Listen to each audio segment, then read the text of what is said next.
Hello বন্ধুরা, গতকাল রাতে আমরা ডিনারে সবাই পিৎজা পার্টি করেছিলাম। তার জন্য ডমিনোস থেকে 4টে পিৎজা নিয়ে চলে এসেছিলাম।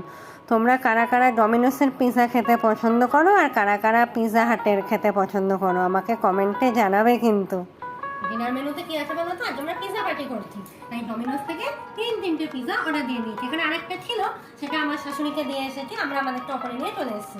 এর মধ্যে আছে 2টো ননভেজ আর একটা আছে ভেজ। আমি তোমাদের সাথে প্রথমেই দিয়ে দিয়েছি আমাদের এতগুলো চিলি ফ্লেক্স, অরিগানো দিয়ে দিয়েছি। চলো তোমাদেরকে পিৎজাটা দেখাই। এই দেখো, ক্লাসিক। আমার ডমিনোসের এই ক্লাসিক পিৎজাটা খুব ভালো লাগে। অন্য কিছু আমার দুজনকারই একটা করে সেম আছে। আর এটাকে নিয়েছিলাম ননভেজ পিৎজা, চিকেন কিমা অনিয়ন পিৎজা।